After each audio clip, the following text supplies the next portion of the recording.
So hey what's up guys, welcome back to our channel होइन। I am back with new video. आजको भिडियोमा हामी के सिक्छौँ भनेर पनि हेरिसक्नु भएको छ।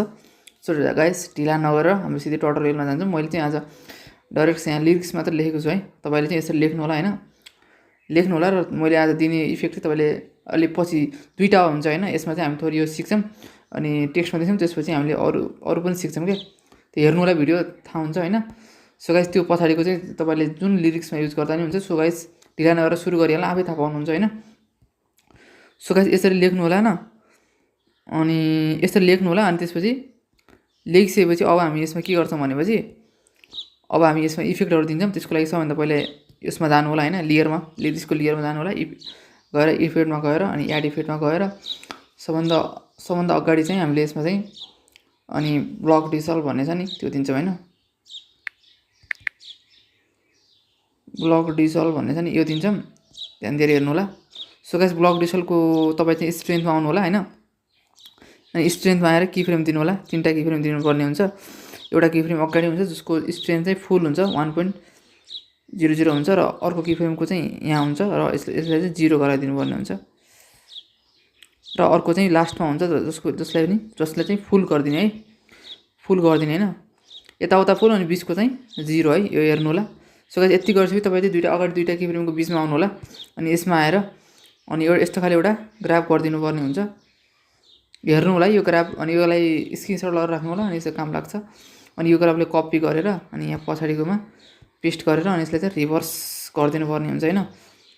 जसले गर्दा हाम्रो यस्तो खाले बन्छ। अनि त्यसपछि तपाईँ यसको साइजलाई चाहिँ इन्क्रिज गरेर अनि 245 जति राख्दिनु। मैले यो ब्लक डिजल्भको अर्कोमा नि सिकाएको थिएँ एउटा भिडियो होइन, सेम त्यही प्रोसेस हो।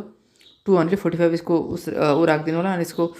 अनि यसको स्ट्रेच छ नि, यसको वाइलाई चाहिँ डिक्रिज गरेर 0 गरिदिनु होला होइन। अनि एक्सलाई चाहिँ 1.00 राखिदिनु होला होइन। अनि यसको सिटमा केही नगर्ने होइन। अनि यसको फेड छ नि, फेडलाई चाहिँ यसको इन्क्रिज गरेर 0.50 यसको फुल फेज गरिदिनु होला। जसले गर्दा हाम्रो यस्तो खाले बन्छ क्या, यस्तो खाले बन्छ होइन। सो गाइस, यस्तो खाले बन्छ। अब हामी यसमा चाहिँ एउटा अर्को इफेक्ट दिन्छौँ होइन। ब्लक डिसल्भ पछि एउटा अर्को इफेक्ट दिन्छौँ जसको नाम हो टेक्स्ट ट्रान्सफर्म दिन्छौँ। सो गाइस, यसलाई चाहिँ एड गर्नु होला। अनि यसलाई एड गरेर टेक्स्ट ट्रान्सफर्मको चाहिँ तपाईँले अरू केही गर्ने होइन। हामी यसको स्केल चाहिँ यसको स्केललाई मात्रै चलाउने होइन। अब स्केललाई चाहिँ त्यही अगाडि बिचमा एउटा की फ्रेम अनि एउटा की फ्रेम यता अनि एउटा की फ्रेम चाहिँ यता होइन, तिनवटा की फ्रेम दिने। अनि अगाडि पछाडिको स्केललाई चाहिँ माइनस 1.00 र पछाडिकोलाई पनि -1.00 है, -1.0 गरिदिने। अनि त्यसरी अगाडिको दुईवटा की फ्रेमको बिचमा आएर ग्राफमा आएर होइन यस्तो खाले एउटा ग्राफ गराइदिनु होला। अनि यसलाई चाहिँ कपी गरौँ, यसलाई यो कर्भलाई कपी गरेर पछाडि तिनवटा कर्भमा यसलाई पेस्ट गरेर यसलाई रिभर्स गरिदिनु होला। जसले गर्दा हाम्रो यस्तो खाले बन्छ क्या होइन। अब यसमा चाहिँ अब हामीले एउटा अर्को इफेक्ट दिन्छौँ जसको नाम हो वेभ वार भन्ने। वेभ वार इफेक्टलाई सर्च गर्नु होला, वेभ वार्प है, वेभ वार्पलाई सर्च गर्नु होला। अनि यसलाई चाहिँ ओपन गरौँ है। सो गाइस, तपाईँको वेभ वारमा चाहिँ के हुन्छ भनेपछि यसमा चाहिँ की फ्रेम त्यही दुईवटा की फ्रेम दिनुपर्ने हुन्छ। अगाडिको की फ्रेममा चाहिँ 1.00 अनि यो यसलाई अगाडि लैजाने, र पछाडिको की फ्रेममा अर्को गो दिएर यसलाई चाहिँ 0 गरेर यसलाई लास्टमा लैजानु होला होइन। यसलाई यसरी गर्नु होला। अनि यसको एङ्गल छ नि, यसको एङ्गललाई चाहिँ केही नगर्नु होला होइन। यसलाई एङ्गललाई केही गर्नु पर्दैन, एङ्गललाई केही नगर्ने। अनि यसको स्पेसिङ छ नि, स्पेसिङलाई चाहिँ घटाइदिने। स्पेसिङलाई चाहिँ 3.0 जति राखिदिनु, अलिक कम गरिदिनु होला, 3.0 होइन। अनि स्पेसिङ अनि यसको म्याग्निट्युड छ नि, म्याग्निट्युडलाई पनि घटाउनु पर्ने हुन्छ, म्याग्निट्युड 1 गर्ने होइन। अनि यति गऱ्यो भने हाम्रो यो पनि सकिन्छ होइन। कस्तो भन्छ भनेपछि यस्तो खाले भन्छ होइन, यसरी वेभ हुन्छ। अब यसलाई चाहिँ हामी सबैले इफेक्टलाई कपी गरेर पेस्ट गर्छौँ लिरिक्समा। यसरी गएर यहाँ 3 डटमा गएर पेस्ट इफेक्ट गर्नु होला होइन। अनि पेस्ट गरेपछि हामी अर्को इफेक्ट सिकाउँछु, त्यो तपाईँले चाहिँ आफ्नो जुनसुकै लिरिक्समा युज गर्नुभयो भने राम्रो देखिन्छ होइन। त्यो ब्लिङवाला हो, हेर्नु होला होइन। त्यसलाई चाहिँ यसपछि हामी त्यो सिक्छौँ होइन। सो गाइस, यहाँ गएर यसलाई 3 डटमा गएर यहाँ गएर पेस्ट कर्भ गरिदिने होइन। सो गाइस यस्तो खाले बन्छ हैन हाम्रो एकछिन हेरिहालौँ। सो यहाँ उल्टो गएको रहेछ है अलाइनमा सेन्टर। सो गाइस छोडिदिनु यसलाई। सो गाइस यति गरिसकेपछि अब हामी चाहिँ यसलाई प्लस आइकनमा जान्छौँ, एउटा रेक्ट्याङ्गल एड गर्छौँ अनि यहाँ थ्री डट गएर फिल कम्पोजिसन एरिया गरेर यसलाई चाहिँ यहाँ लास्टसम्म लैजान्छौँ हैन। सो गाइस यस्तो गर्छौँ अनि यसमा चाहिँ यहाँ गएर यसको सिलेक्ट अल भन्ने चाहिँ अप्सनमा चाहिँ गएर यो लिरिक्स र उसलाई मात्रै सिलेक्ट गर्नु है तपाईँहरूले लिरिक्स र माथिको रेक्ट्याङ्गल एड गरेकोलाई अरूलाई सिलेक्ट नगर्नु होला। अनि यो गरेर यहाँ सेकेन्ड छ नि, यो सेकेन्डमा ग्रुप एन्ड मार्क्स यसलाई गरिदिनु भयो भने हाम्रो यस्तो खाले बन्छ हैन। यस्तो खाले बन्छ। त्यसपछि त तपाईँले यसलाई चाहिँ डुप्लिकेट गरिदिनु होला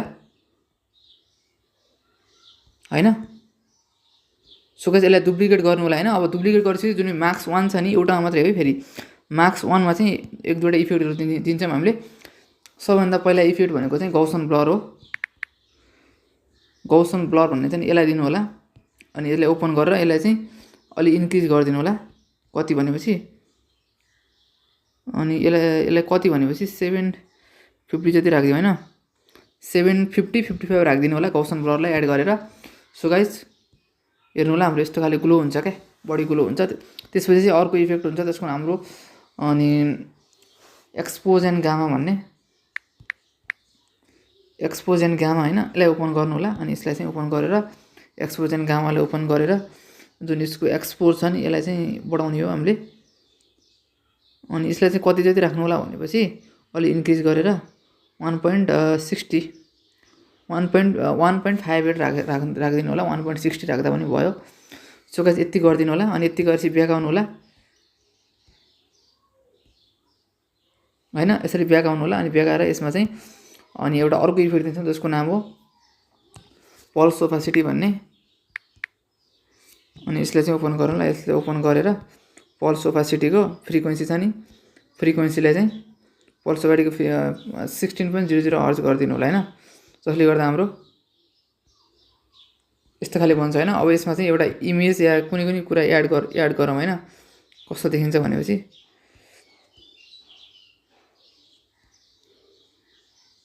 यसलाई चाहिँ लास्टसम्म लैजानु होला हैन। सो गाइस यसलाई एड गरेर यसको ओपासिटी चाहिँ अलिक कम गरिदिनु होला जसले गर्दा राम्रो देखियोस्।